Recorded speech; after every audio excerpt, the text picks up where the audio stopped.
नमस्कार दोस्तों, आप लोग देख रहे हैं आर एस भोजपुरी को अभी तक आप लोग सब्सक्राइब नहीं किए तो प्लीज़ सब्सक्राइब करके बेल आइकन ऑन कर लीजिए। दोस्तों बता दें कि खेसारी लाल यादव जी का गाना आ चुका है, जिस गाने का इंतजार सब बेसब्री से, गुल्लू गुल्लू गाल।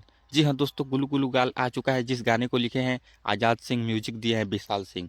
इस गाने में हमारे शिल्पी राज गायिका गाई है और हमारे trending star superstar Khesari Lal Yadav ji गाए हैं, जो कि बहुत ज़बरदस्त गाना निकल कर आया है दोस्तों। जो कि वो गाना नहीं था कि एगो बात बताई तो बतावे देबू का, उससे ये जबरदस्त गाना है। इस गाने का हुक लाइन है कि गुल्लू गुल्लू गाल सोयाबीन जैसा, एगो चुमा लिहाला के कय पैसा। बहुत जबरदस्त गाना है, बहुत जबरदस्त गाना। सुनिए, जाइए पीपा म्यूजिक चैनल पर, पीपा म्यूजिक भोजपुरी यूट्यूब चैनल पर जाइए और इस गाना को सुनिए। बहुत ज़्यादा से ज़्यादा इस गाने को शेयर कीजिए ताकि ये गाना रिकॉर्ड पर रिकॉर्ड बनाए, क्योंकि ये गाना बहुत ज़बरदस्त है। हमको तो वो गाना से भी बहुत बेटर गाना लग रहा है कि एगो बात बताई, उससे भी ज़्यादा बजने वाला गाना है।